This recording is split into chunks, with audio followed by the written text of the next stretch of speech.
episode 6, where failing upwards is our motto of the week. Tonight, you got me, Tim, and over there we've got Ryan as always. What's up, Ryan? Not a whole lot, Tim. How you been doing? I've been good. I actually had a pretty chill week, except for my video card essentially exploding. I mean, I rolled it back to the Stone Ages and still couldn't get the damn thing to work. That was kind of like our topic of like, that's why I love just buying a PC. I mean, it's even then you can have problems with it. Even if they've tested it out, once it gets to you, it can still be all fucked up. Yeah. So I mean, other than just well, it's all settled now. I have the new graphics card, which Amazon so graciously sent me. Their return policy is pretty amazing. It's basically you just write on a form, I want another one of these, and they're like, okay, send us back the other one whenever. At your leisure. Yeah, they give you like 30 or 60 days to return it. So, yeah. And so I put the new one in. Everything is going good so far. The biggest problem out of all that is my first assertion was that it was actually a Windows 10 issue. So I rolled back Windows 10 to Windows 7, and in that process, of course, I had to format everything, and I lost basically an hour and a half of my Let's Play of Wolfenstein The Old Blood, which really sucks because I haven't had time to re-record it. And I have to admit, for something that no one will ever hear, it was pretty much quality. Was that on your boot drive? It was yeah. I had it like when I'm playing a brand new game, I prefer to put it on SSD, and my SSD was also my boot drive. Yeah, mine's my boot drive as well, but I don't really have anything on there except like default stuff. Yeah. Other than that, this week it's actually been pretty relaxing. But yeah, so what have you been up to? Because all I did was watch a documentary that just pissed me off for like 5 days. Kind of avoided a tornado yesterday. It was cool. Did you actively avoid it or passively avoid it? I mean, I didn't see it, so... Did you run and jump in your bathtub? You know, I thought about it, and I'm like, hold on, let me listen to the news. What are they saying? Saying it's way past me? All right, I'm going to sit here next to this window. To be honest, you probably shouldn't take any advice from me on that front because all the knowledge I have about tornadoes I learned from Twister. It's the best kind of knowledge. That is a quality movie. It is entertaining. Oh, yeah, it is. I saw some movie that was the super B grade. That was Airplane versus Volcano. I bet Airplane won. Kind of. Was that the name of the movie? Airplane v Volcano? Yeah, Airplane versus Volcano, like VS or V. It was fun. It was a really funny movie. I imagine that movie went the same way as that Mayweather-Pacquiao fight that everybody talks about. Yeah, I don't know enough about boxing to really weigh in on that. That's the strange thing about that fight is that nobody I know knows about boxing, but when that fight was coming up, every motherfucker I know out of nowhere knew everything about boxing. Like, I have people throwing terms at me like, oh, yeah, he's southpaw. It's like, yeah, I know what that means. It means he fights with the strength in his left hand. Yeah, that's...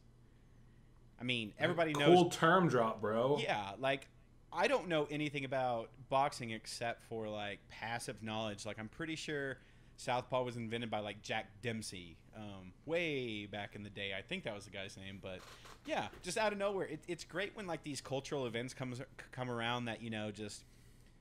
plague social media. Everybody just becomes like super emboldened to a side.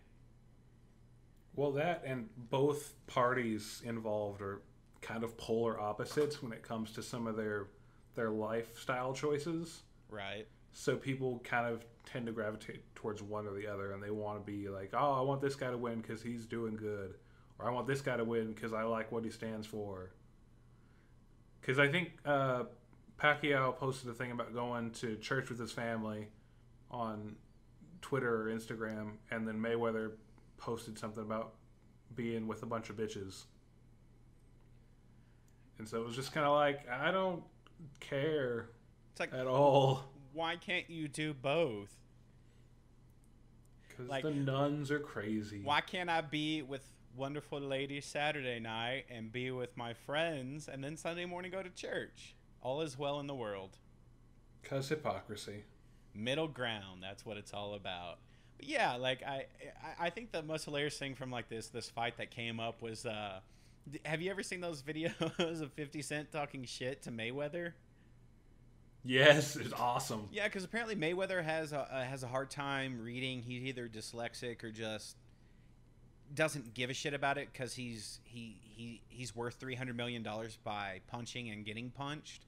Right. It's like, if you're worth $300 million for getting punched in the face, I would, like, if that were me, I wouldn't give a shit about reading either. No, yeah, it's like, dude, $300 million.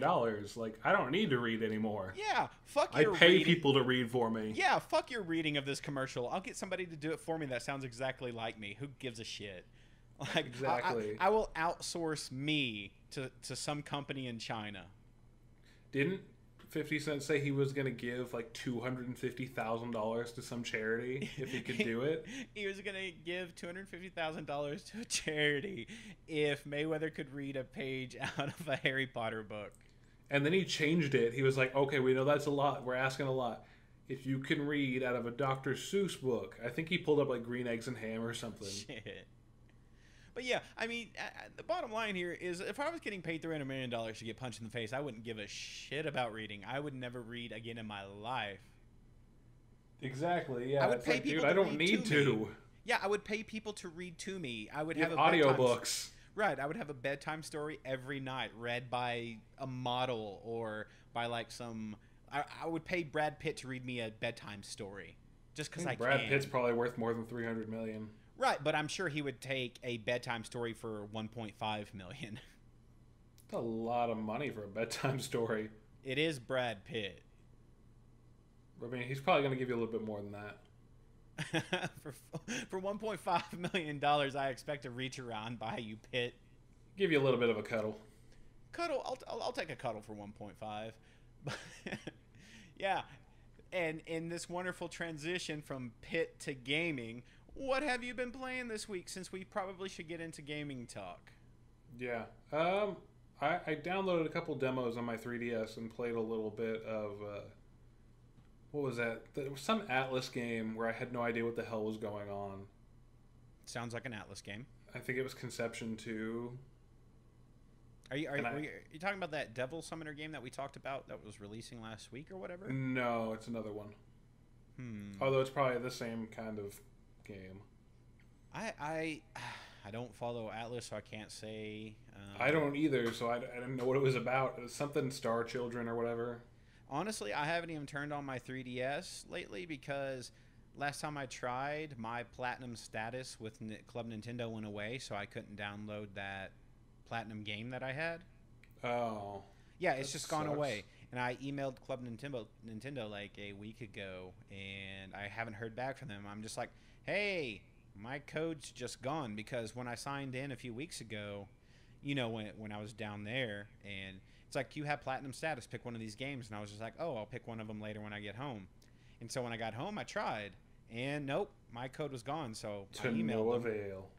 And yeah, and I emailed them and haven't heard back. So I'm just kind of waiting for that because I have no games on my 3DS to play right now. Yeah, I was playing that Conception game, and then what was it? I downloaded a demo for a game that I had seen like a year back and I really wanted to play, but I just never bought it for some reason. Azure Strikers Gunvolt or whatever. It's another Init game. Oh, I actually heard really good things about that. How is it? It's fun. I liked it. It's a lot like Mega Man, except for the combat system's a lot different. Yeah. Also, the text is at like an angle for whatever reason, so it's kind of weird. It was disorienting for me when the text pops up. Yeah, so it's like Mega Man Zero except for a different combat system.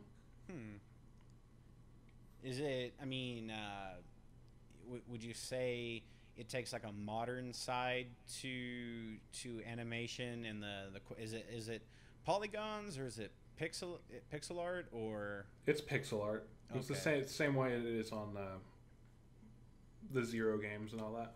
Okay.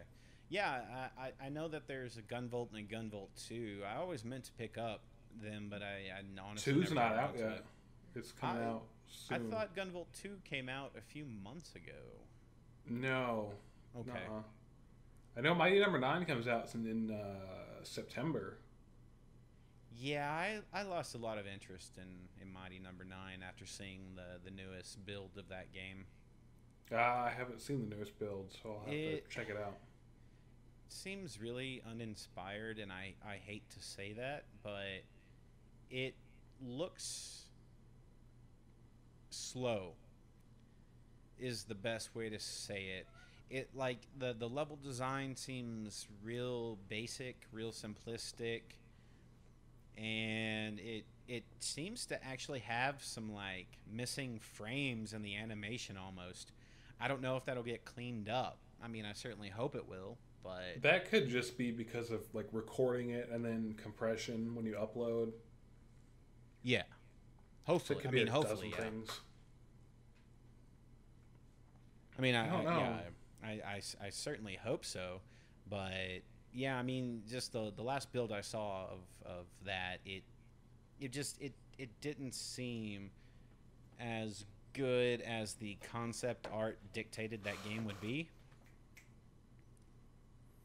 Yeah, the concept art came out a long while back, and they've just kind of been all over the place with it. Like, it was all in the limelight for a few weeks or a month, and then, all of a sudden it's kind of like, whatever.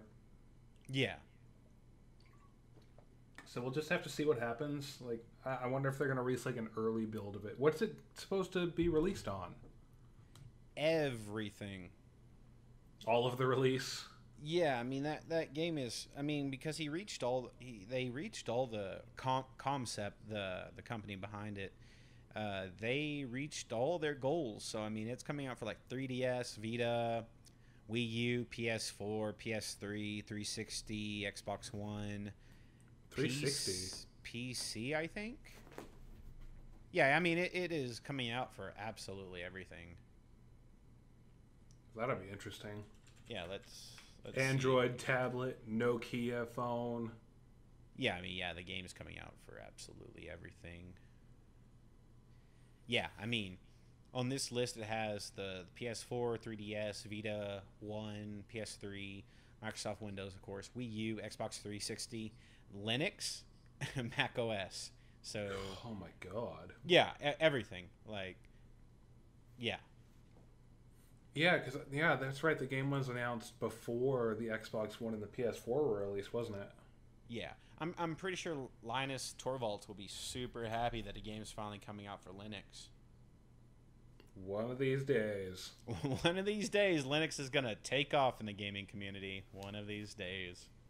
It's a decent OS. Well, I mean, yeah, if you like finicky. Well, the great thing about Linux is that there's specific builds for whatever you want to do. I mean, if you want to be an audio engineer, there's a build of Linux for you. If you want to be a video engineer, there's a Linux for you. If you want to, I don't know, probably do SETI still, there's probably a SETI build out there. Yeah, like there's just super specific builds for Linux out there, which is super cool. And Linux as an idea is great, like open source kernel. That's an amazing idea. But what comes along with having an open source kernel, an operating system, is that it becomes entirely too complex for an average user. Well, yeah, and you don't have that same ease of use you do with Windows and all of that. Yeah. So you played anything else lately, or is it just some of the 3DS backlog? Just some 3DS stuff. I'll have to buy Gunvolt or whatever, because that was a good time. Yeah.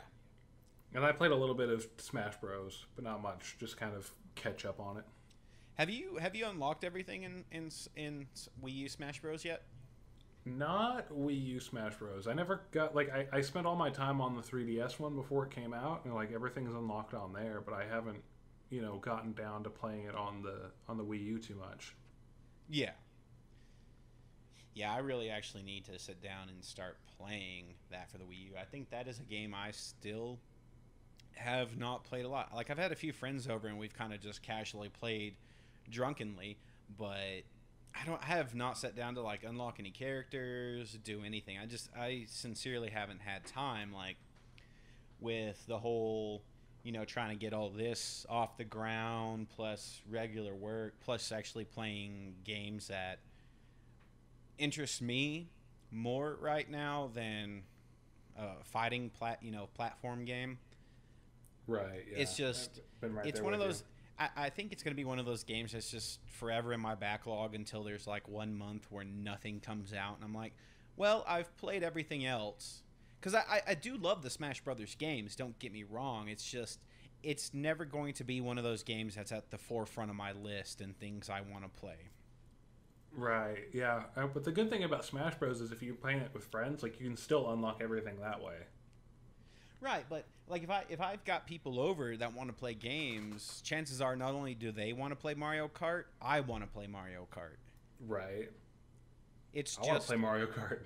Exactly. Everybody wants to play Mario Kart at all times. Like it's the perfect game to have over and just casually play. Like because I've never since my younger days I've never taken a Mario Kart game seriously. Now granted, like when I was in junior high and I had friends over and I'd go over to their house, of course, we got pretty serious about it. Like we would actually ante up. We would literally gamble on Mario Kart versus games. I think I got like 100% on Double Dash. Like just first place in everything. Yeah. All the way through Mirror. This was back in the SNES N64 days, so that again dates me super well. But yeah, I mean, we would literally ante up like our comic books, our magic cards, and there was this old game called Overpower, which was essentially a trading card game about Marvel heroes that fought each other. Like it was a simplified battle card game. It was one of the first back then because that was still a thing that wasn't a huge deal back then. But yeah, Overpower was amazing. Like I actually want to. I think I'm going to go to eBay tonight and buy boxes of those. Because just having that memory in my mind of how great Overpower was, like that stuff probably has to be just dirt cheap.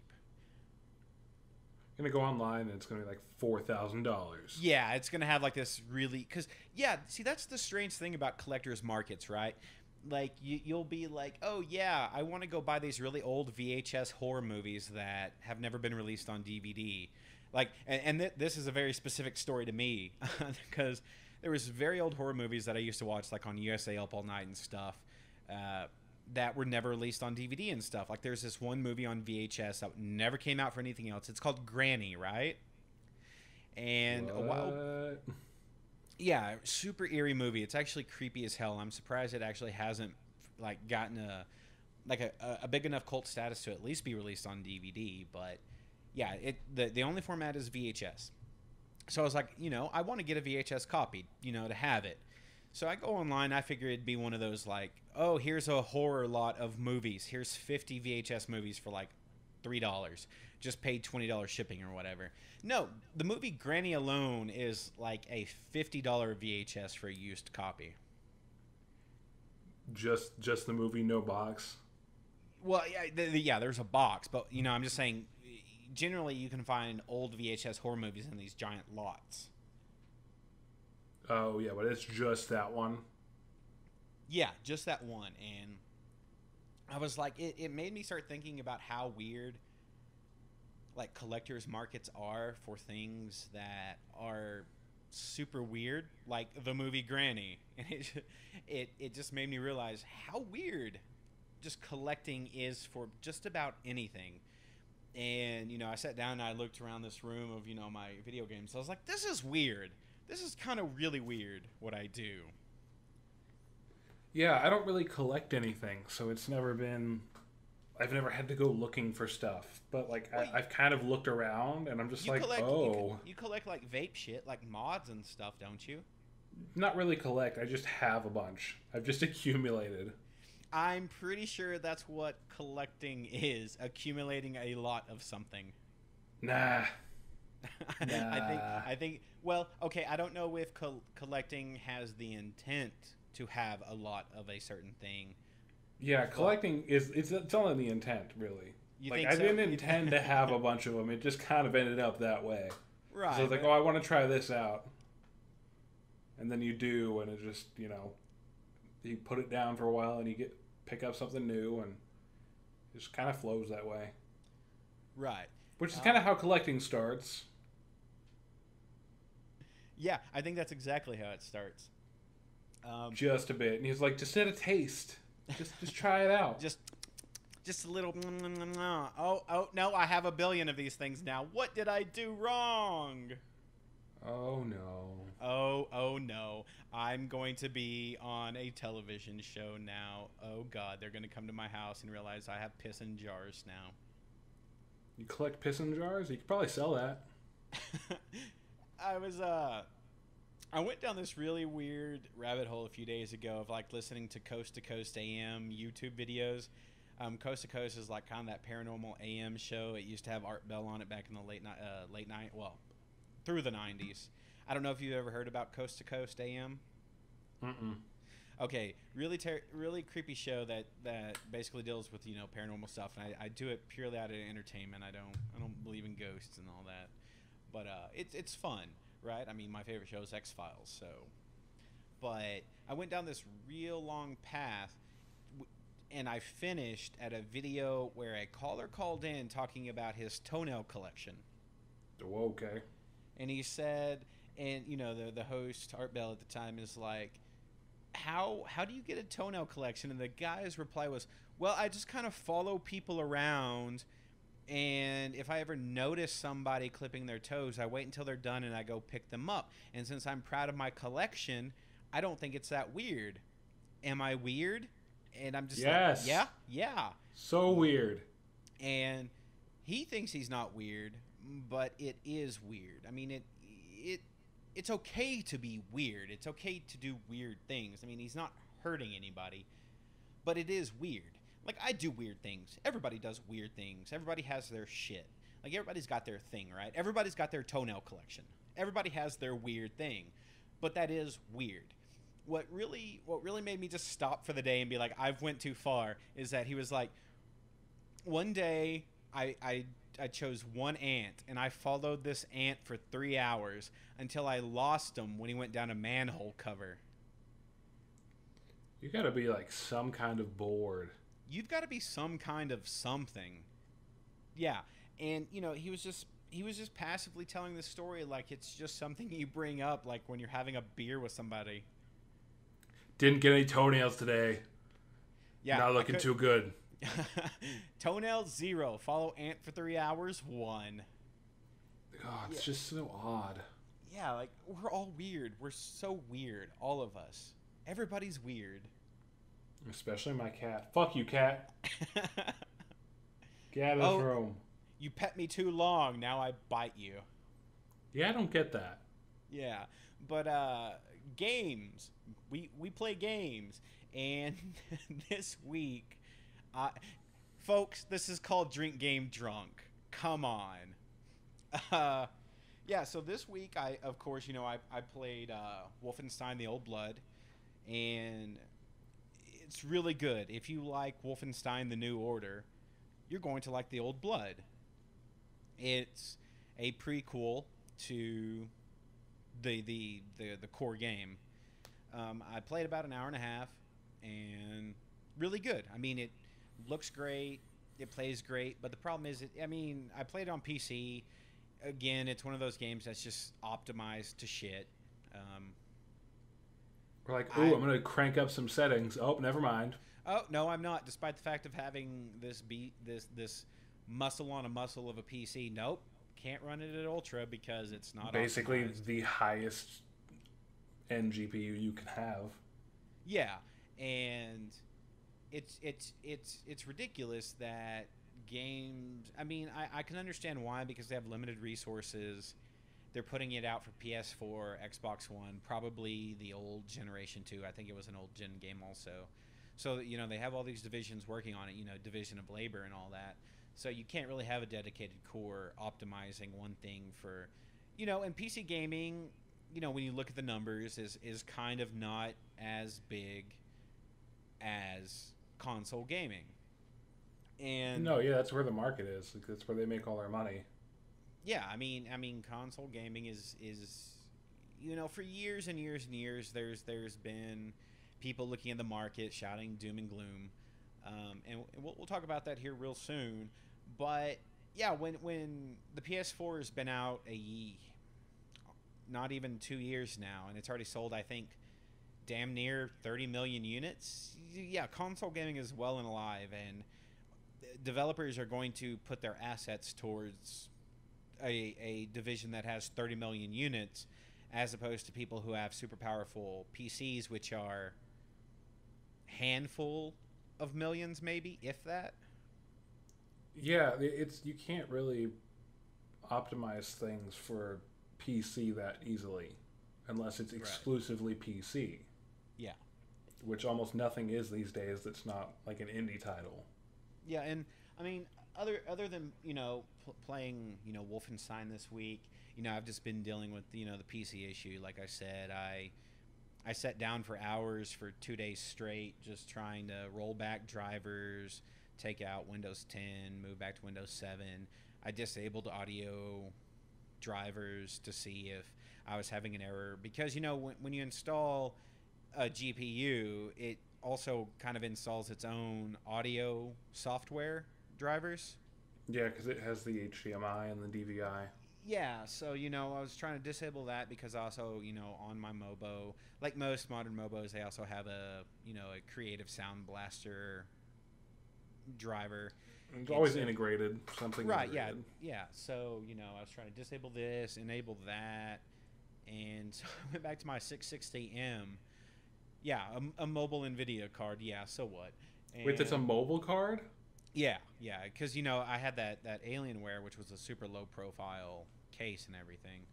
Well, I don't know if it's a mobile card, because those use MXM interface, so you wouldn't have been able to put it in your thing, but it's like some kind of low profiled 660, I think. No, it's a 660M. So that's what's come up on your driver stuff? Yes. That's weird. Yeah. Maybe it's just clocked differently. Maybe it's clocked like a 660M, but it's on a PCI Express board. Right. That's really weird. Yeah, it brought back the memories of why I upgraded in the first place, because that thing just sounded like a drunken jet engine. Just like... Did you ever look at your temps for it? Yeah, temps were fine. I think like I was going to download a program to actually access the fan speed and slow it down, but then I just realized, oh, I'll just get a new card in 2 days. I'm not going to go through the effort of downloading a program to change my fan speed. So, but you should have been able to do it in BIOS. Yeah, I'm not gonna. No. It's just I didn't mind waiting 2 days for a card. I'm not gonna go through BIOS, because every time I dick around in BIOS, I go down that path of overclocking things I shouldn't overclock. Maybe overclock the South Bridge, because that makes sense. But yeah, other than Wolfenstein, I made a habit of playing really bad NES games this week. I played a little bit of Airwolf. Just a not fun helicopter game. You just go around shooting things. I think I've seen that one. It's ass. Yeah, and, you know, like, just games I picked up at flea markets for like 50 cents, like Hoops and Double Dribble. Oh boy, basketball games. The Rocketeer. Rocketeer is actually pretty good. I'll admit I enjoy NES Rocketeer a lot. And yeah, just played a whole lot of bad NES games. Section Z, like that was pretty much my bag for playing this week. I did finish up. I don't know if I talked about this last week, because I'm not entirely too sure when I finished, but I did finish Arkham City. Yeah, I think you said you were finishing that up. So you probably could have finished Arkham Asylum and finished Arkham City. Yeah, but I'd already read like the synopsis for Arkham Asylum, so You weren't missing much, really. yeah, I mean that story is just like you run into a few bad guys in Arkham Asylum and yada yada yada.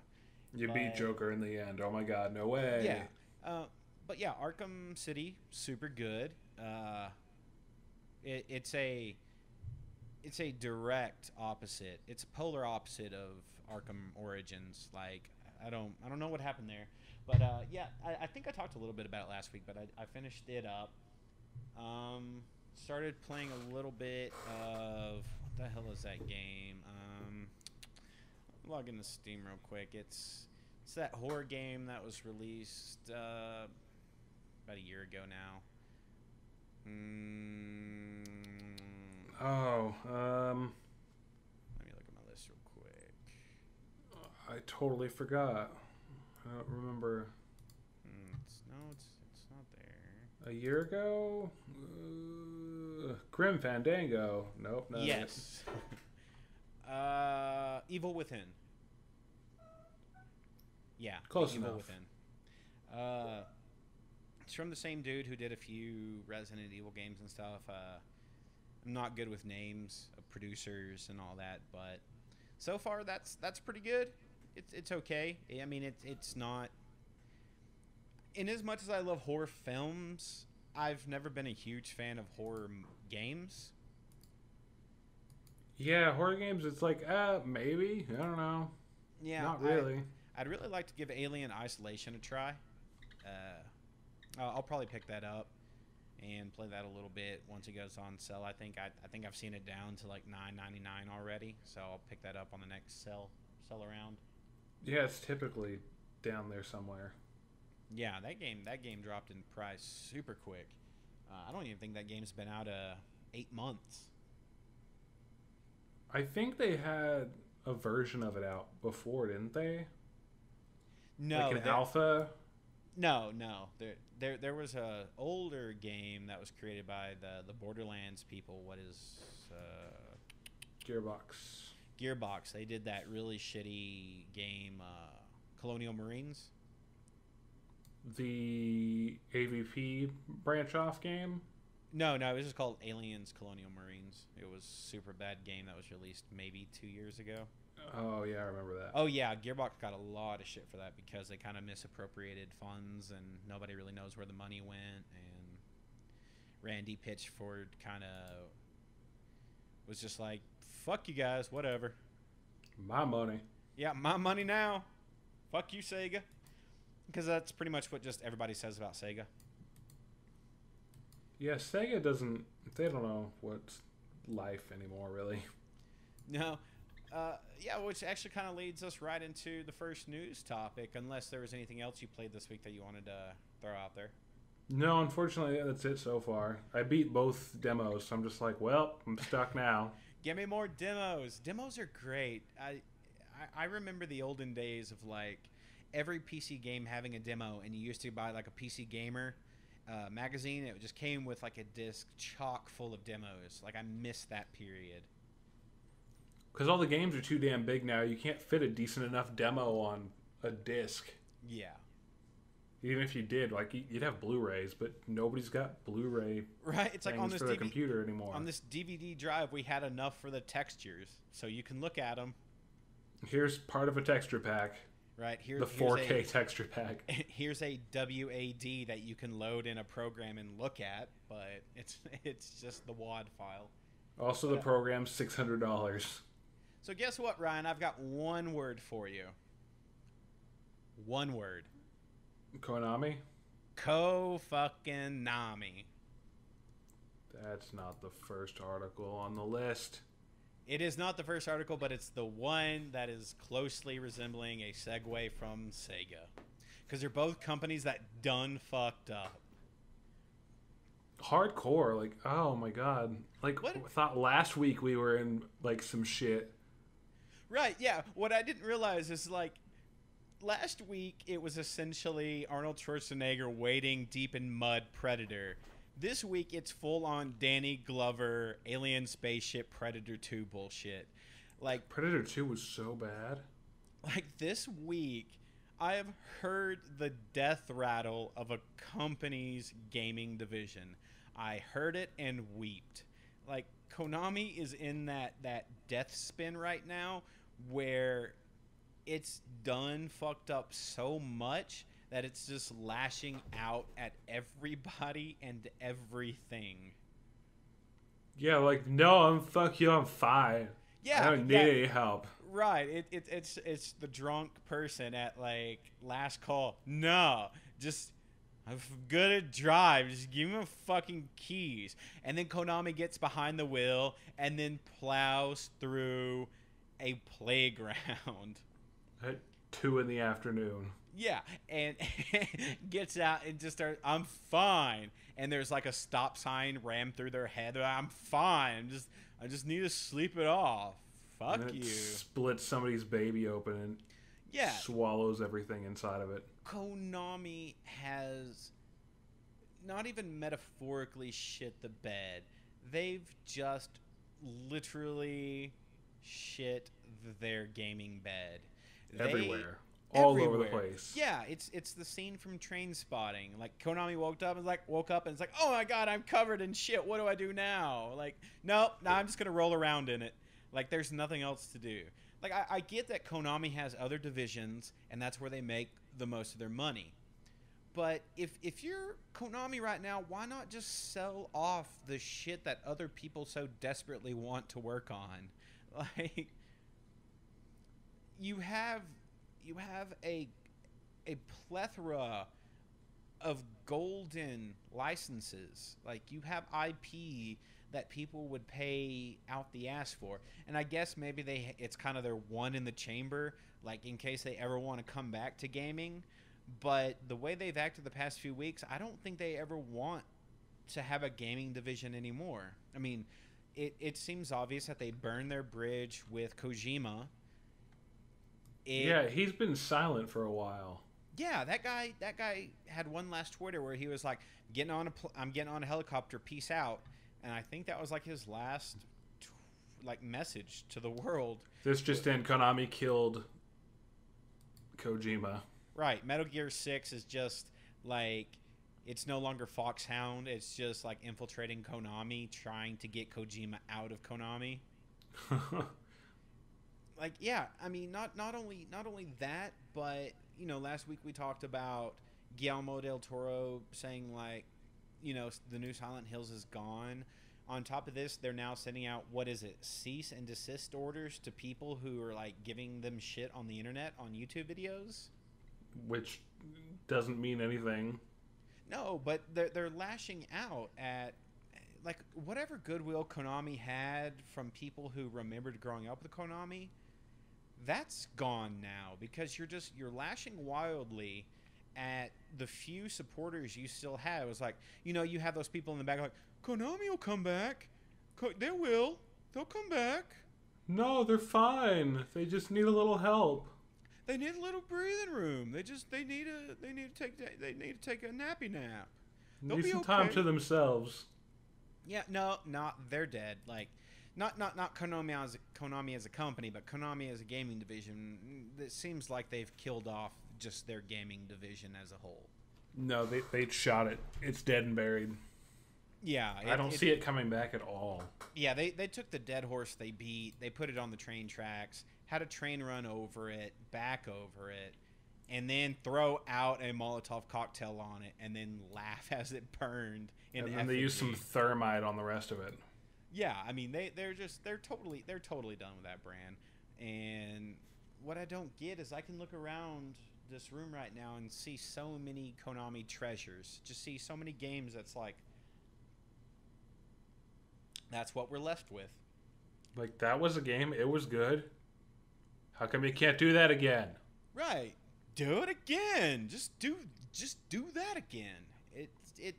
And I mean, this article by Kotaku just sums it up so well. Just Konami sucks. And well, I don't say that a lot about Kotaku. Like, they hit the nail on the head. It's like, yeah, for once you got it right. Yeah, and there's just this hilarious picture That's just like it's an internal memo, of course. I mean, probably not real, but it might be. No, it's not. It very well might be with how they've acted lately. But yeah, it's 2015 strategy and planning, and of course bullet point style, where it just says fuck Hideo Kojima, fuck Metal Gear, fuck Silent Hill, fuck it, fuck you. And it's like, yeah, that sums it up. Like, I don't even need words in the article. It's just like, yep, that's good. Except the last fuck you is lowercase. So it's just like, oh, the fucked up. Konami doesn't even give a shit about capitalization. That's how much they've given up. They're like, we're done. We don't give a shit. But yeah, like, you know, in lieu of what we talked about last week, you know, PT coming off of the PS4, not only did they take that off, you can't even share play it anymore. Like, you can't even re-download it. Yeah, you can do nothing with that game. So for the first time in history, there is now a rare digital download. Like, there's people on eBay attempting to sell consoles, PS4s, with PT on it. Which, let's be clear, it stands for playable teaser. It is a trailer. It's a playable trailer, basically.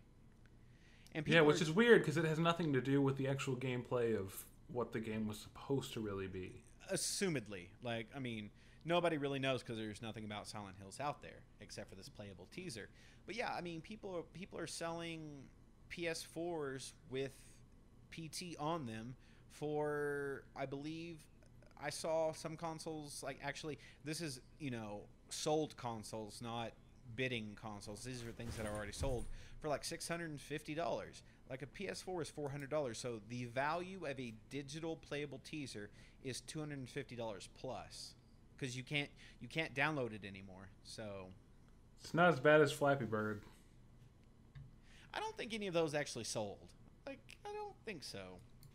I don't know. It was weird. That was a really weird time.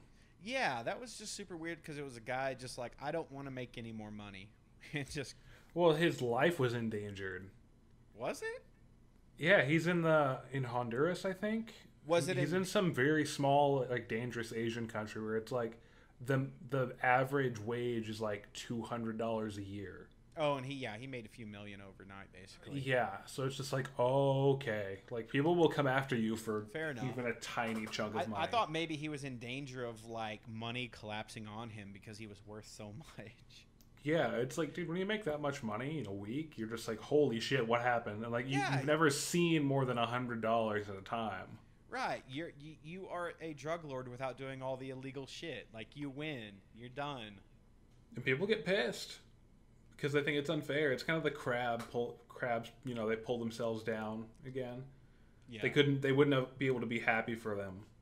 But yeah, just Konami, what the fuck? I understand that they have all these other divisions that they make money on, but they have such a wealth of IP. They have so many games that they could at least devote small resources to make money off of. Like, what? I don't know what else to say other than that. Just, what is going on over there? Yeah, they're doing weird shit. But I mean, at least somebody from Konami is having good shit going on for them. Right? Yeah, tell me a little bit about this, won't you? Bloodstained. Castlevania? Did you say Castlevania? Basically, might as well have. Right. I mean, it's Koji Igarashi's new project, which is apparently mysterious. Yeah, but it got kickstarted. How long did they take? Yes. I think they were funded in negative 10 seconds. They were funded, like, retroactively. Yeah, like, somebody heard a rumor and just threw a C-130 of money at Igarashi and was like, just make a Castlevania game, thank you. Yeah, so they still have another month left to, you know, make goals. They're like, hey, if we get this much money, we can add this. If we get this much, we can add this. Yeah, so that's cool. Basically, this is following the same Kickstarter trend that we talked about last week with Yooka-Laylee. It's just like, it's going to break records. Yeah, well, no, he's also teaming up with Inacreates, which did Azure Striker's Gunvolt that I was playing, and all the Mega Man 0 and ZX games. Mm-hmm. which I really liked those, and they're doing Mighty Number 9 as well. Yeah, so to give a little backstory on Igarashi is like I know a little bit about this guy. He's one of the few producers I actually know about, and this is a guy who basically you can take a look at any good Castlevania game, and he's been a part of it. I mean, maybe aside from Castlevania 4, he's been either on the team or the producer of Symphony of the Night, Area of Sorrow, Harmony of Dissonance, just every good Castlevania game that you can think of, he had some part to do with. All the good games. Yeah, like you can throw out almost any good post SNES Castlevania game, and I do say the word good, and he's a part of it. He was the guy behind those Castlevania games, and I mean, he was behind Symphony of the Night. So that's all you need to do to sell me on this product. Yeah, no, I'm looking at the Kickstarter page, kind of seeing the little video he did for it. They don't have any like gameplay footage up really. Like it's all just like here's kind of a screenshot. Yeah, there's some still shots there. But yeah, I have the Kickstarter page loaded right now, and I'm just seeing money go up in real time, and that's insane. But it looks good. When they said 2.5D, I thought they meant in the style of like Lords of Shadows or whatever. Yeah. Or whatever that one is on the 3DS. The game that shall not be named, that one? Yeah, that one. I don't know. I don't remember what it's called. Yeah, that. If they get $1 million, they're going to add cheat codes. I remember when cheat codes were free. Well, it's just weird that they're going to add cheat codes when they get another $250,000. And there's a word that we love, but it's ambiguous. Co-op. Local co-op. Oh, does it actually straight up say local co-op? Yeah, no, it says local co-op. Okay, because in the video I just saw the word co-op, and I was like, all right. Somebody may have like mistranslated too, though. I need me some multiplayer co-op. Like, where... In a Castlevania game? Hell yes. Where are you? Why? Oh, look, crafting. Yay. They're going to have crafting in the game. Oh, boy. I don't mind the crafting thing. I mean, it does add RPG elements, which are good. I mean, that's what made Castlevania great. I mean, there were RPG elements in, Symphony of the Night, one of my favorite games of all time. There's RPG elements in, like, all of those games. Well, yeah, Symphony of the Night plus. I mean, I'm talking about Castlevania as a whole. Like, if you talk about Castlevania or Simon's Curse or Castlevania 4, there's not RPG elements there. But Symphony of the Night kind of really started the whole trend of adding RPG elements. So I don't mind the crafting so much. I mean, not huge into it, but I mean, as long as it's just a small facet and it's not like an actual overall... Like, you don't do this, you're not going to do well in the game. As long as the crafting is not a core mechanic, I'm cool with crafting. As long as it's like, put two things together. You made something. Yay. Yeah, so hopefully this concept art stays consistent. Shit, they have David Hayter behind voice. Solid Snake. Solid motherfucking Snake is doing the voice acting for it. Sweet. If they reach their stretch goal. So if they make 1.25... Oh, yeah. What are you saying, if they make it? If we hit our stretch goal, we'll be bringing him on as the voice of Gable. If they're at $952,000 with 32 days to go, I think All they right, can so make... next week they'll have I think they can make David Hayter on. I think they can make $300,000. In an hour? Well, it doesn't need to be an hour. I'll give him an hour. 2 days. No, I'll give him an hour. I'll give him 25 minutes because I'm just seeing this tick up and up and up. Yeah, like, I want to look at the things. The weird thing that I see about Kickstarter is, I mean, it seemed like almost the entire industry, the industry of people who talk about games were positive that Kickstarter was dead. That it was kind of an old dinosaur already. But, I mean, we've seen 2 games in a row that just... I mean, you can't really say they're successful until we have a product in front of us. But we've had 2 games, and it seems like Bloodstained is going to break more Kickstarter records. Hopefully. I'd like to actually... This is one I'm really looking forward to. Yeah. Luckily, I've got something else to look forward to later this week. Oh, what's that? Good old Axiom Verge, finally coming out on PC. Yeah, that is coming out in a few days. But I'll be done with tests by then, so woo! Getting on that Axiom Verge train. You'll have to play the 3 hours over again, but I think that's all right. Yeah. But hopefully. yeah, I'm pretty I'm literally seeing this go up. Like I saw it at 952,000 even, and it's already at 953, 854. So yeah, this is gonna get all the funding. Let's see what do they have a max stretch goal? I imagine they're gonna have to add more. But what I was talking the weird thing about Kickstarter is that like when you think about the cost of developing a game, they wanted 500,000 as their goal. That seems exceptionally low to make a game today. Yeah, what was their thing? 500? Yeah, that's all they wanted was 500,000. Yeah, it is interesting. That just seems insanely low. Oh no, okay, look, it was 850,000 was when they were gonna fund for David Hayter. Oh yeah, so they've already done that. That's why they released that info. But yeah, if you want to throw a few bucks that way, just go over to Kickstarter and search for Bloodstained. It's over there. Next up on the agenda, let's see what we got. Oh yeah, we have Nintendo made some money. Yeah, they did. I don't remember how you convert yen to dollars.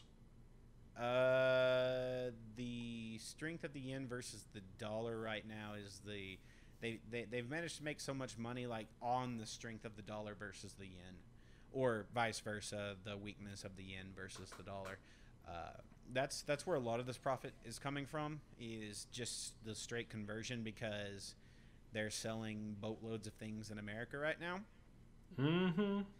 But yeah, pretty much this is just a quick thing that for the first time in like 4 years, Nintendo's actually making money again. I mean, granted, they have a giant war chest of money they can always pull from, but yeah, this is the first time they've posted a net positive in a long time, and I'm pretty sure you can just thank Amiibo for that. They've sold like tens of millions of those already. Yeah, they've sold a lot. I wonder if they're gonna have a separate division for like, this is how many Amiibos we sold. Yeah, I mean that has to be their strength this quarter, is just the Amiibo, and of course, you know, they have released a few quality products in the past little bit, and we're also coming up on Splatoon. Yay! Oh God, like, yeah, it's something like $4 billion. Yeah. There's their net sales. And good for Nintendo. Like I'm always happy to see Nintendo making money, because we need Nintendo around. Yeah, I mean they made like $1 billion in net income. Yeah, like we need Nintendo around. I want Nintendo to stay around. They've always had a clear vision in what type of games they want to make. Now, granted, they haven't always had a clear idea on the consoles they want to make, but gaming-wise, they know what they want to do, and they do it, and they don't sacrifice what they want to do. They want to make a fun game, and guess what? They make fun games. They do, unless they're not fun. Which is rare. Which is really, really rare. Like, well, speaking of fun games, did you download Splatoon at all this weekend? The hours for the beta were like in 1 hour blocks.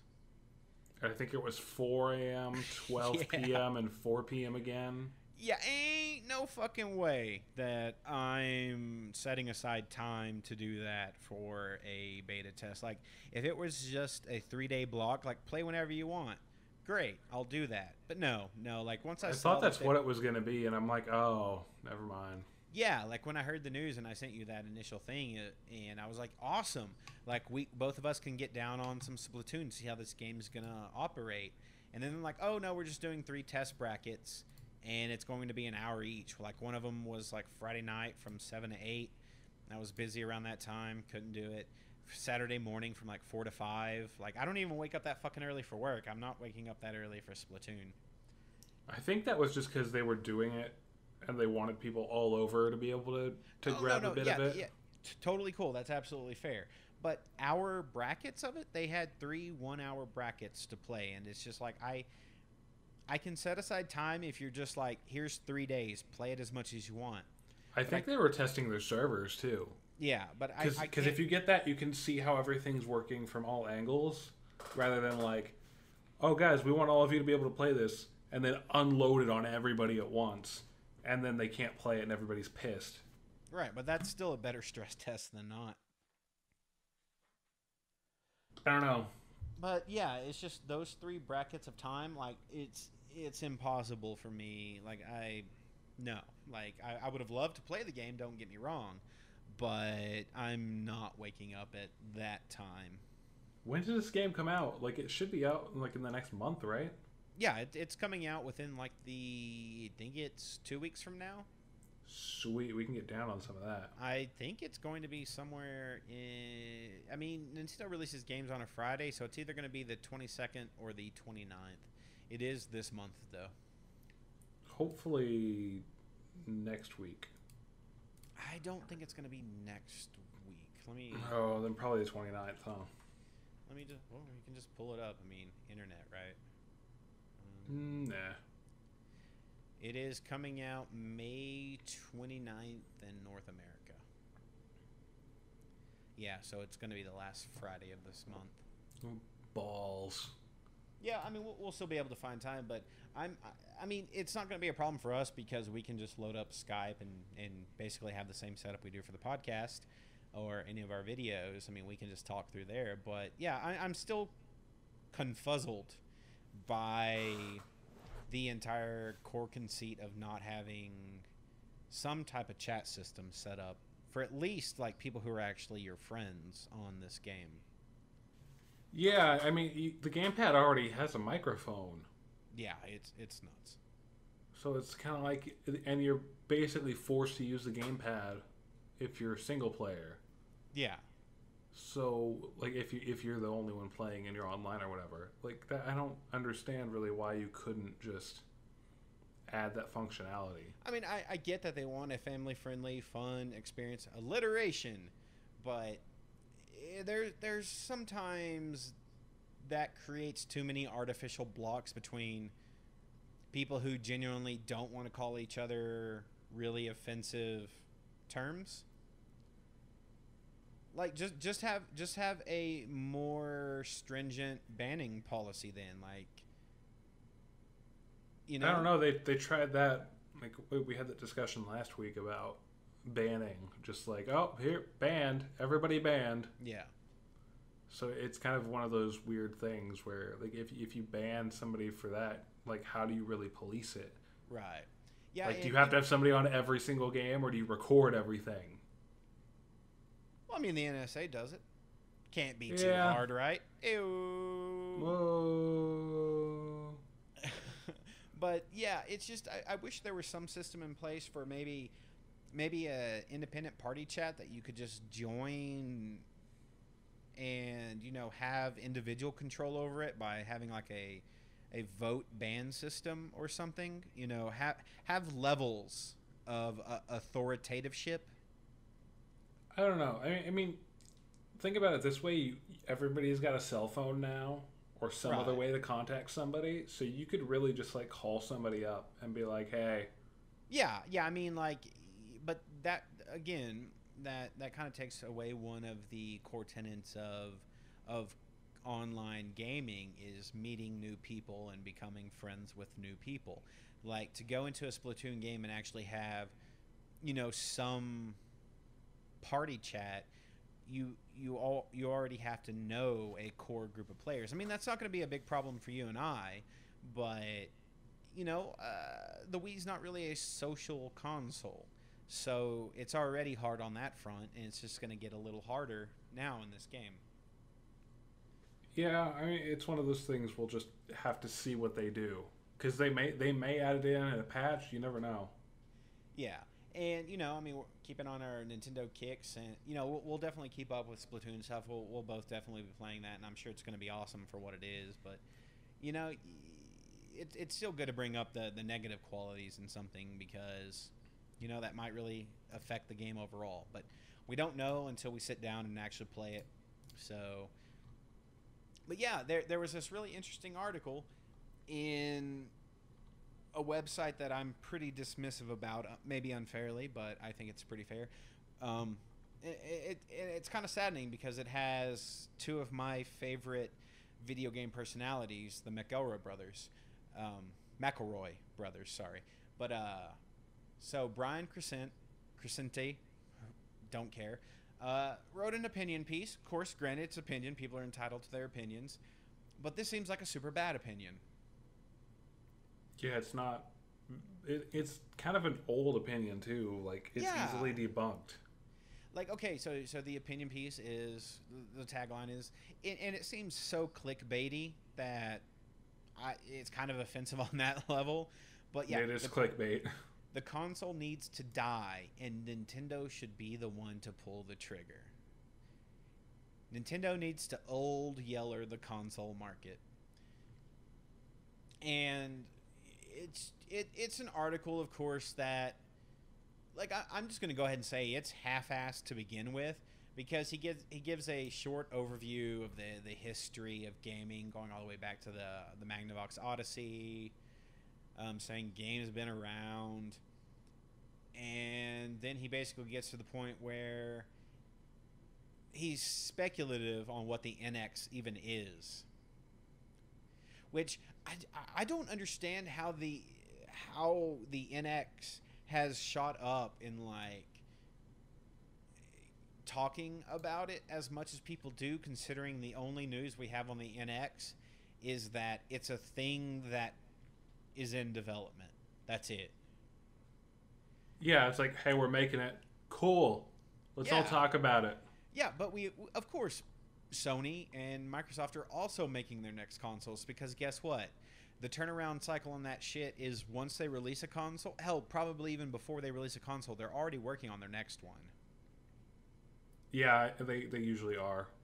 Yeah, and I mean, you can look at the market right now, and if we go from pure supply-demand, supply-side economics here, clearly the console market is not only alive and well, but clearly it's doing very well for itself. I mean, I'm sure by the time E3 rolls around, Sony's going to release news that they have not only sold, not only shipped, but that they have sold through 30 million PS4s, and that's on track to be if the trend continues, that's going to be the best-selling console of all time. Like, we're in a period where console gaming is insanely healthy. Yeah, Nintendo themselves are not doing great, but the console market as a whole clearly is doing really good. Yeah, it's not like it's on a decline. Like, it's always up and down, really. Especially when they have new news coming out so quickly and everything just changes overnight. And it's like, hey, this is coming out, like, gotta buy the console now. Right. And the summation of this article is basically like, it needs to die, but I don't have a solution. Also, I don't have a valid reason why it should die. Yeah, like, I think that's what agitated me the most, is that he says that it needs to die, but he doesn't have a solution, because this, quoting from the article, what the solution is, streaming to televisions, cable boxes, or other devices, platform-centric operating systems on a computer, etc., remains to be seen. Like, that is the most ambiguous, non-wordy words I've It's like, seen. should we let the Ouya be a thing? Should we use, like, a streaming service? It's like, no, because nobody has the infrastructure for that. Right. And the article ends with, but it was Nintendo that helped create today's concept of game publishing. Like, forced platform exclusivity and royalties, which doesn't make any sense, because it's like, no. What he's not saying is that era is what almost killed Nintendo. is that's what created the Sony PlayStation, is Nintendo being assholes in the NES and SNES days. So he's taking a pure negative point and saying, well, they created how to be assholes in the gaming space. So clearly they should know how to kill gaming off. Yeah, he's just saying it would be fitting that they killed themselves off. Yeah. Yeah, just make the gaming market needs to make a suicide pact. Just Russian roulette with full bullets in the gun. Don't tell anybody. But then the last one's not going to take their pill. Exactly. Haha, and guess who it is? It's Sega. They just released their new console. That would be that would be a twist. But yeah, it's just it is the worst article that I've read on the topic of like where gaming is, and especially where console gaming is like console gaming is alive and well. It's fine. Like we need just stop. Please stop. I mean, the article just it's just ignorant.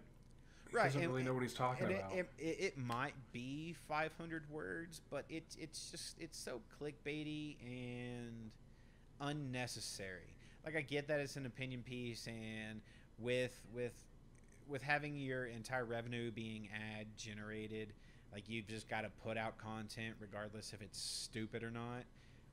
But I'm sure you could find any other topic to speak 500 words about that would be interesting or even relevant to today's gaming console market.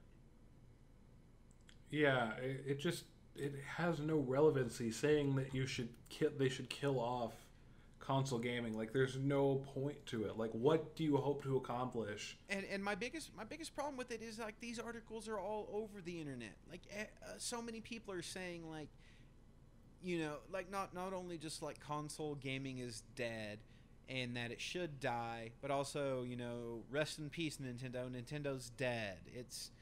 Stop it. Just stop it. Yeah, it's like, all right, well, that'll be fun. Yeah, and you know, bringing up our last topic, and I just kind of wanted to throw this in because it's kind of a bridge between the conversation we will have. Foreshadowing in a podcast, lovely. But rumor of course is that Bethesda has hired Guillermo del Toro, which, as shown, is pretty much a death sentence to attach to your product lately. But they've hired Guillermo del Toro's production company to create the Fallout 4 trailer, which is heavily rumored that it's going to show up at E3.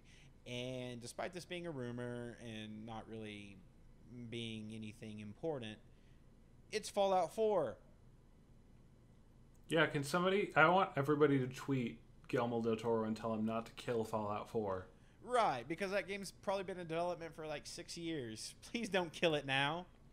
That game I'm hoping is like going to be one of those one last thing type games where it's like, here's the trailer for Fallout 4. And guess what? It comes out October 2015.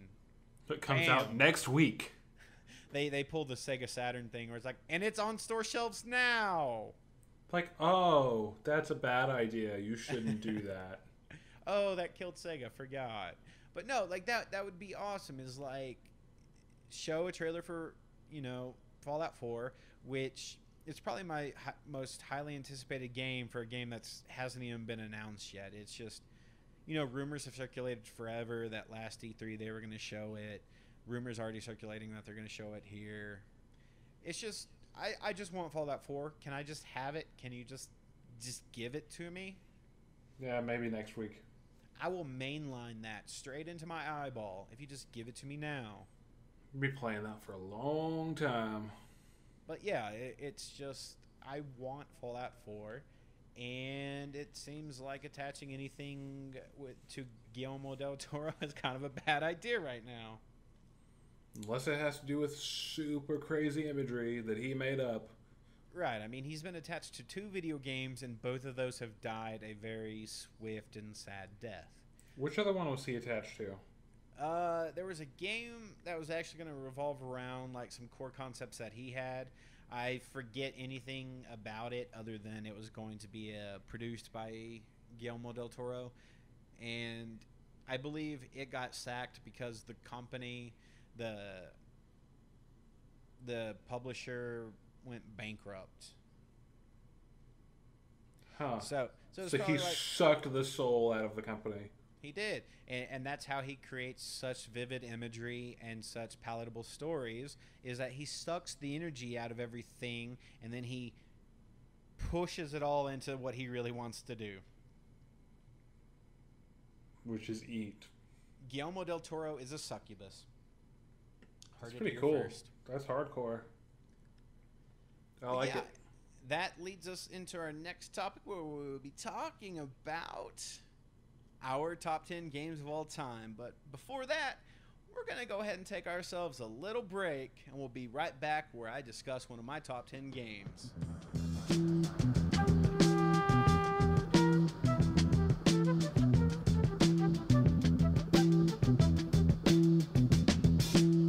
And we're back. So, for the past one podcast, not counting this one, we started our discussion on our top 10 games of all time. Last week was Metroid Prime, which more or less ended up on both of our lists. This week, I talk about one of my top 10 games of all time, and these are in no particular order. But the reason why I added the Fallout 4 story is because Fallout 3.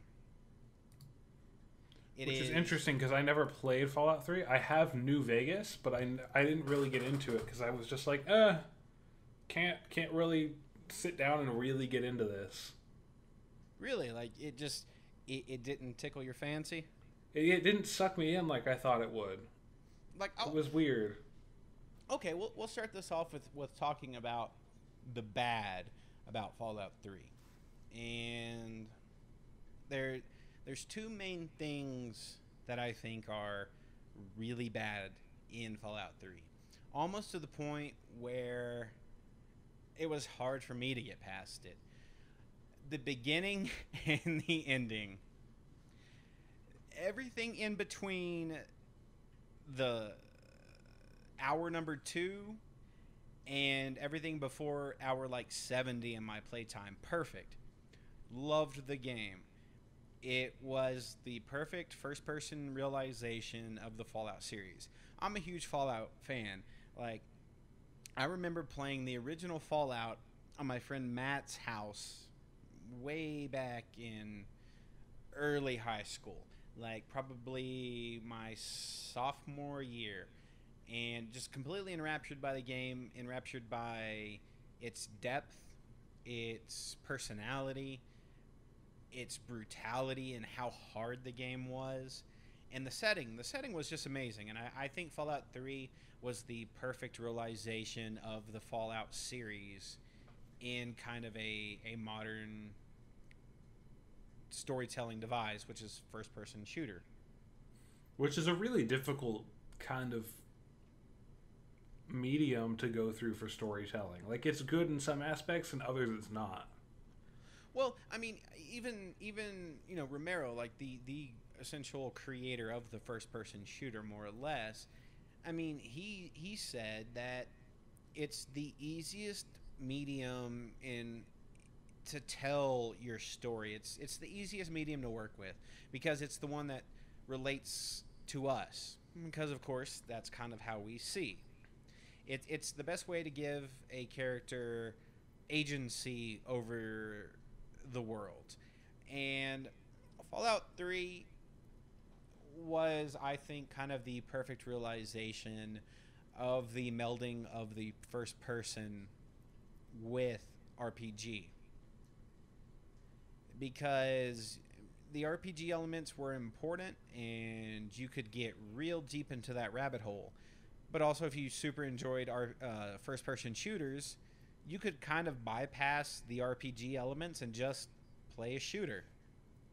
So it was kind of the perfect mix of that. And, I mean, it's kind of hard to, jump off of each other since it never really grabbed you. But I can actually totally understand that, because the beginning of that game is boring. It is just paint drippingly boring.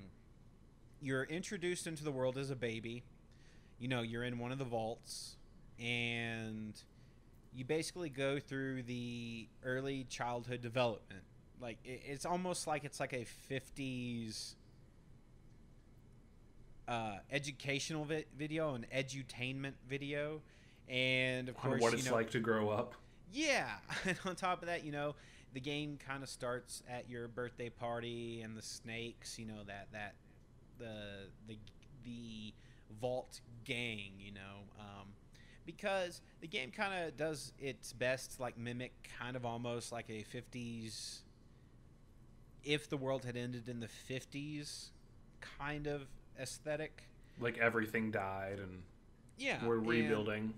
The game doesn't truly begin until you open up the vault and you leave in search of your father. And that's when the game becomes just like this wonderful exploration fantasy of a wasteland. You're given complete agency over whatever you want to do. And there's enough built into that game that you could be passing by this one area, and on your radio you hear what essentially sounds like an alien spacecraft. You can go, you can track down the signal, or you can go to any one of the towns, interact. You can save towns, destroy towns, save this person.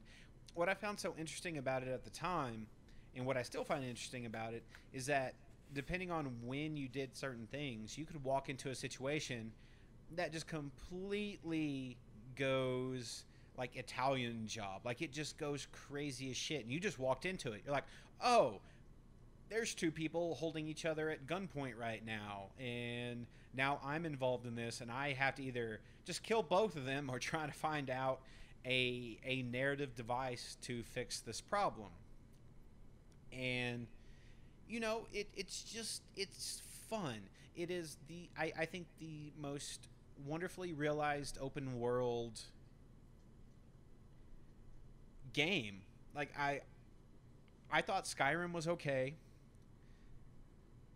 That's one I need to really get down on, because I bought it on Steam for like $5 with all of the DLC for it, but I haven't gotten a chance to like sit down and really play it. Truthfully, I think Skyrim's an okay game. I get that some people have poured hundreds, if not thousands, of hours into that game, and it's widely regarded as an amazing game, but I find its combat system to be super archaic. I think in third-person mode it looks pretty terrible. I think the animations are wooden. I don't enjoy that about Skyrim. In first person, sure, it's fine, and it's a perfectly capable game. It's just not my game, I played a little bit of it, and I was like, it just controls really kind of clunky. Yeah, clunkiness is kind of Bethesda's bread and butter, kind of. Like, they build such engrossing giant landscapes that they kind of forego like tightening up the actual input, like how you control your character. It seems like that's kind of like a smaller team on the entire project, because the world building they do is great, but truthfully, the reason why Skyrim didn't hit me as much as it did most people, and especially people who enjoy open world RPGs, is I'm not big on fantasy settings. I'm just not. They're weird. They're really odd sometimes. Sometimes they'll be really, really good, and then other times you're like, hey, that's cool, whatever. Right, yeah. Like, for fantastical settings, I'm a Blade Runner, Mad Max, Matrix type of person. I'm a sci-fi, not a fantasy guy. I like lasers over swords. I mean, there are edge cases there where there are some fantasy setting games that I absolutely love. Like I played World of Warcraft forever, but that's kind of an entirely separate thing. But talking about Fallout 3, it's just it gave you such agency over this world to explore it in any way you wanted, and the main storyline was just engrossing. Like you're hunting down this radio DJ that's alive in one of the last cities, and just the wealth of things you can do. Like you can explore these underground tunnels where you're way out leveled and you can somehow survive just by your wit and ingenuity, and it gives you the choice in whatever you want to do. Like I think I played 30 hours in that game before I even really did the first storyline quest in that game. Oh wow, that's a lot. Yeah. Game time, I probably, and I wish I could go back and look, but my old Xbox Live account was hijacked years and years ago, and I couldn't get it back, so I don't know my actual playtime on that, but I'm pretty sure it was about 140 hours total. A lot, all the hours. Just all of them. It was such an engrossing world, and it's hard to fuck up shooting mechanics. It really is. It's hard to make a bad controlling shooting game. Like there was still the super wonkiness Bethesda like woodiness to the characters if you went third person, but shooting lends itself super well to first person. And yeah, no, that aspect of it really does lend well to it, because if you play like any third person game, really, it just feels like you need a controller for it. Yeah. And I mean, just everything about Fallout 3 was on point. The VAT system was super fun. Like the VAT system was essentially a way to go into kind of a turn-based fighting system or shooting system, to where you could target the head or the arm, and you have a percentage chance to hit them here, hit them there, and it just I like the overall aesthetic of a wasteland that you are kind of brand new to, because there's this real interesting thing that they do, that they're introducing the character to the wasteland in the same way that they're introducing you, the player, to the wasteland. I mean, it's just as new to you as it is to the character. I mean, you're not taking a character over that's been wandering the wasteland for 20 years, I mean, everything that's new to you is new to the character. So the story follows somebody who would be new to that type of environment. And the way it tells its story is wonderful. The music, I mean, the sound design, just everything is on point in the game. Like the radio stations you can tune into, the weird radio signals you can tune into. I remember right when I walked out of the vault, I show up into this little town that's been destroyed, and it has 50s Americana all over it. Yeah, they do a lot of interesting just design in their games. And I remember walking into this area, and there's this like one guy, this one like outsider, who decides to stalk me, and I remember running from him for about an hour because I couldn't kill him, and he just kept following me. I don't know if it was a glitch in the game, intentional or what have you, but I remember happening upon this like school, and it was very 50s style chic, and just wandering the halls of this old school that's just dilapidated and torn down. And I think that's kind of the best way to say what this game is that you're being hightailed on the plains of a wasteland until you happen upon a school that you can then just search from top to bottom and do whatever you want. And even without the skills, like, you can get through this school and find all these super interesting things. And it's just it weaved such a such a good story. It was. And it was certainly hampered by its ending. Like, since you haven't played it, I won't spoil any of it, but it was just so bad. The good thing is they did eventually release some DLC that kind of allowed the continuation of the story. It just didn't end there. So they did kind of fix that one aspect of it.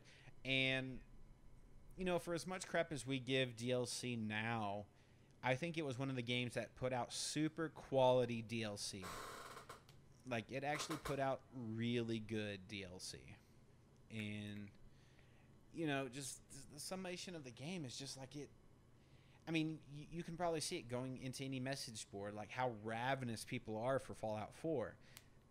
Like, I think the people who love the Fallout games are kind of just a bit more fervent in their love of Fallout than people who like Skyrim.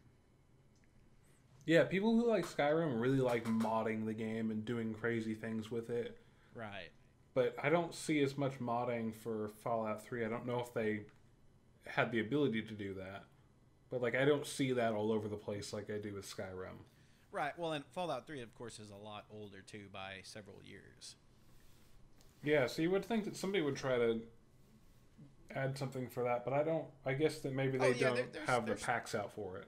Oh, no, there's tons of Fallout 3 mods. It's just... I think that community is kind of a little bit more sequestered off from, like, mainstream Steam mod communities. They might be, yeah. But yeah, it's just that's one of my top 10 games of all time, and there's very few modern games that are on my top 10 list. But Fallout 3 is just a perfect game, and well, almost perfect game. I mean, it's kind of marred by its beginning and ending, but it has quality DLC, wonderful RPG mechanics, beautiful open world despite it just being a wasteland. There's some surprisingly beautiful things in that game despite being about the wasteland. And you know, despite the fact that it's been done so much, I'm still not over like the post-apocalyptic wasteland video game. I love the setting. Like, I want it to be done more and more and more, and I kind of hope that Mad Max game kind of scratches that itch until this Fallout 4 eventually comes out. I'm actually looking forward to that movie. Oh, like, it's going to be really cool. Everything I've heard about it is just that it is a 2-hour action chaos. Scene. It's one long action scene. It's all chaos. I hear it's great. I can't wait. I'm probably gonna wake up early Friday morning to go see that because I have the day off, and just. Is that Friday? Is that Friday? Yeah. Ooh. Yeah, and we'll talk later about plans for this weekend because I think we had some plans, maybe not, but we'll figure that out. But anywho, let's finish this out with the new releases of this week. Getting into the new releases, we'll just go through this real quick. Final Fantasy X2 remake for the PS4. If you like Final Fantasy games, I don't know. Good for you. Yeah, I don't know why you would, but Final Fantasy X was apparently the last good one. I still think the last good one was 9, but yeah, that's the remake. Another remake. Go get it if you want, whatever. There's kind of a really nice indie game coming out called Torin for the PC, PS4. Looks really good. I might pick it up. How much is that running? I have no idea. I don't look at prices, really. It's PC, PS4, so definitely under $15, probably under 10. At least 40. At least 40. Let me see real quick. It is $8.99 on Steam. Torin is? Yeah. Holy shit. And yeah, it's from a Brazilian developer called Swordtales. You are Moonchild destined to climb a tower. And the end. Yeah, it looks like a platformer to where you kind of climb a tower. That's about it. I mean, it looks super nice. I think it looks gorgeous. No, I like the art style. I was checking earlier, and I was thinking it reminded me of Xenoclash, which they've only done that and the sequel and a couple of other games. Yeah. So I thought maybe they had done this one too, but apparently not. Yeah, it looks like it might have some puzzle elements. Seems to be set in a fantasy world. It's dragons and stuff, you know. It looks swords. Interesting. Yeah, swords and dragons and a dude on a throne. I think the art style is really great, and yeah, it seems like it has some puzzle elements. It's an adventure game, but that's kind of like a wide berthing for what to call a game. It doesn't really mean anything. Yeah, it'll there's a user-defined tag for it that's female protagonist, so that's kind of a weird tagline, but not really. I mean, it's just a tag. People do that so they can find something later and be like, hey, here's this tag. This game's got female protagonists if that's what you're into. Yeah, it's just I think protagonists should be protagonists. Yes, there should be more female characters in games, but they should just be protagonists, not female protagonists. Yeah, but if you're looking at statistics, you'd like to have that broken down just a little bit. And the next game we have is Lost Orbit. Lost Orbit looks kind of cool. It reminds me of Geometry Wars. Like, it's just all over the place. There's shit happening. Yeah, it looks absolutely crazy. Again, art style looks great. It has almost that what is the damn style called? Cell shaded? Yeah, kind of like a 3D cell shaded.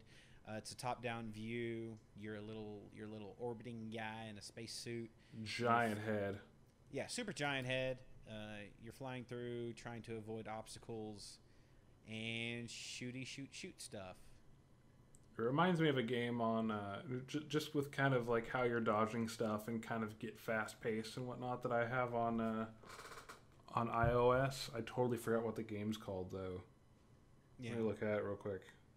Yeah, but it's just, it has a cute art style. It's a, top-down view of just shoot 'em up-esque. Well, yeah, that's fair enough. Looks really good. It seems like a fast-paced, just avoidance. Let's see if there's any information on that. Let's see studio and everything behind it. Pixel Knots. Oh, they call it a dodge 'em up. It's not a shoot 'em up. It's a dodge 'em up with a light RPG system. That's silly. It's by a company called Pixel Knots. They did Contrast. That was not a fun game, but I won't hold them to any quality because I think that was like one of their first games. Raccoon Rising. Yeah, looks really good. Might check out a little bit of that maybe, depending on what people are saying about it. And up next on the list, space seems to be a growing theme. Yeah, I was going to bring that up. I'm like, there's a lot of space games coming out. Like, if space is the final frontier, then is like gaming done now? Well, yeah. I mean, consoles are dying, and this is the last. I mean, it's going to all end in a Star Trek game. Star Trek Online. Yeah, the last thing. But yeah, this is a true to life action platforming game. You're a dude in an astronaut suit with a peg leg. No, that's just on the art. No, that's a donation thing. Yeah. But, it's just you're exploring a lifeless planet. There's a hammer and sickle in it, so I'm assuming you're a cosmonaut. No. You're seeking life on a distant planet. No, I see an American flag on his backpack. Never mind. Well, and you discover a Russian laboratory on an abandoned planet that's supposedly so they had been there distant. Before. Yeah, so he's confused and he's freaking out. And there's also telephone/electric poles on this planet too. Apparently, I mean, Russia this sets up looks quick. really good. I mean, this looks like just your standard puzzle action game, but the setting looks real nice and seems like it might have a super interesting story, like one of those kind of, you know, who is the director dude, Sixth Sense guy. Oh God, Uh, Shamalama Ding Dong. yeah, M. Night Shyamalan. It looks like it might have one of those twists somewhere in there. And Probably. yeah, we forgot to say that Lost Orbit, the game before, is for PC, PS4, Lifeless Planet, which I'm actually going to pick up Lifeless Planet. It just I like how it looks, and it looks like it's one of those stories that might throw you. That one's for Xbox One and PC. Comes out 5/12. All these games so far come out on 5/12. Lifeless Planet, you can get DRM free too, so that's really cool. Yeah, I think DRM free is kind of like one of those buzzwords that doesn't really kind of mean anything. No, it means something. Does it? I mean, whether you buy it on Steam or like some DRM free source, you still have the same promise behind it that you're going to have the game forever. Not necessarily in Steam. They can change that whenever. No, Steam as a company, Gabe himself said, like, if Steam ever dies, I mean, we're just going to open up the entire service and you have your games forever. So I don't see the difference on PC why if you can get it on Steam, it is DRM free, more or less. Yeah, it's snake oil, but I mean, it's something. If that's what you're into. It's not snake oil, like he said. Like the games you own. That's DRM free. But no, like the DRM free buzzword, snake oil. Oh yeah, it's just something to say that, like, I think just kind of doesn't mean much. But anyways, that another topic for some other time that we'll never have. There's a game coming up on 3DS, Attack on Titan. I know zero about it. I have no interest in Attack on Titan as an anime or as a game. So there's that. I got nothing. Yeah. I saw that it was coming out on my 3DS, and I was like, that's cool. Yeah. Don't care. So if you like Attack on Titan, get it, I guess. I don't. Why do you like bad shows? Please stop. I don't know if it's necessarily a bad show. It's not that great. It's not as good as everybody says it is. Yeah, I don't watch anime, so I can't say anything about anime because I have no qualitative way to say if it's good or bad. I don't watch anime. But let's see if we have any information on it. I can't even see who it's made by. Atlas is bringing it over, but they're not the developer. They're just a publisher or a localization. Oh, yeah, I think so.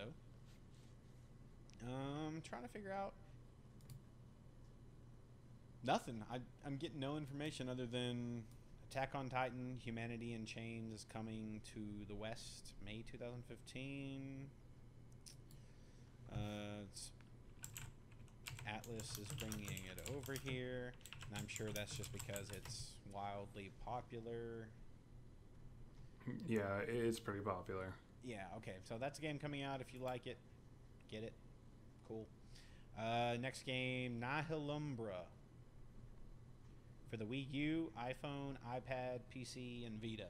You've seen a little bit more about this than me, so. It looks really interesting. It uses kind of some aspects of Portal and I guess Limbo. As far as the art style is concerned, it's more like Limbo, just a little bit, but with more color. Yeah, it definitely looked interesting from what little I paid attention to it. Looks like a game that I might put on the list and pick up when I've got some more time. Anything else you want to say about that? Like, anybody specific behind that one? Nihilumbra. I have their website up. I don't see. They got a bunch of indie prizes they won, which is completely meaningless. Developer is Beautifun Games. Yeah. It was an iOS game in June 2012, so it's been out for quite some time.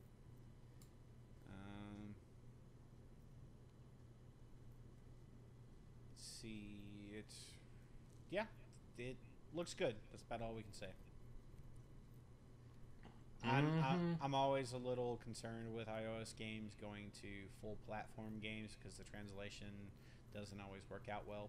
But anyways, next game on the list, we'll go through this one real quick. Funk of Titans for the Wii U. Fuck that game, stupid. It's for the Wii U, Xbox One. Looks bad. Maybe it's good. Maybe we're entirely wrong. Maybe we're being reductive and dumb. Maybe we're not. Next game on the list, Ultra Tron for the PC, Linux, Macs, and the Wii U. Man, that Linux, it's on fire. It's getting all the games. This looks like an old school like hardcore top-down shooter with like the lights have to change because they are like actual LEDs, like red LEDs. Yeah, so they have that glow behind them. This game is developed by Curve. Wait, no, that's the distributor. The actual company is somebody else. Puppy Games. Puppy Games. And Curve Digital. Well, that just makes me want to get the game. Puppy Games. Puppygames.com. Puppy Games are the best games. But yeah, this just looks like a crazy, rage-inducing, top-down shoot 'em up. The trailer is really like spastic and all over the place. Yeah, it seems like somebody did not take their ADHD medicine and then decided to make a game, which sometimes makes some of the best games. But yeah, they can do. It seems like it has like pixel art from like Pac-Man in it, and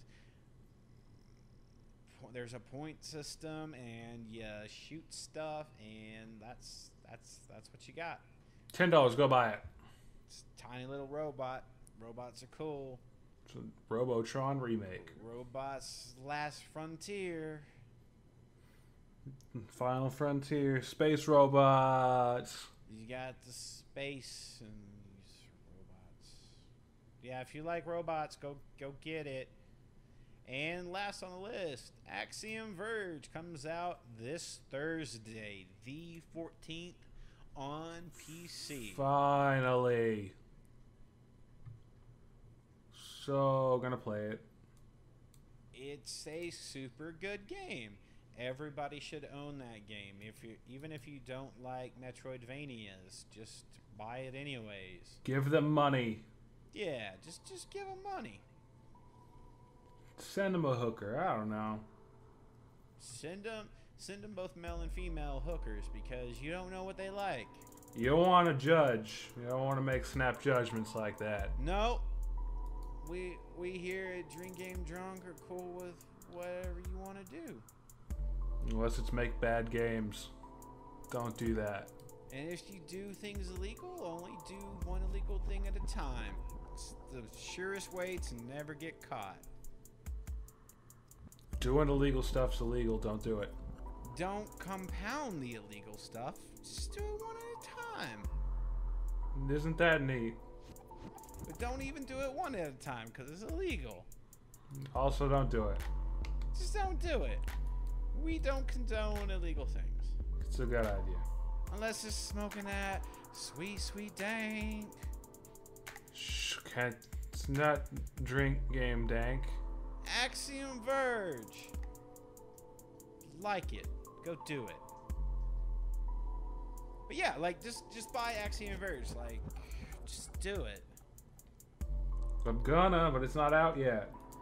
So this has been a super long episode, and we're gonna go ahead and end it on this awkward note as we often do. You guys have a good night. This has been Drink Game Drunk. Go find us on YouTube. Watch some of our videos. We have a third guy named Zach. He's doing some stuff with us every once in a while. We play some bad games. We play some good games. We just have a good time. Come join us for a good time. Have a drink. Have 7. Know your limits. Know your limits. Drive responsibly. Probably just don't drive. It's safer not to drive. Exactly. Don't ever drive, ever. Even if you're sober. It's so dangerous. It's even more dangerous, really. Because you're so tense.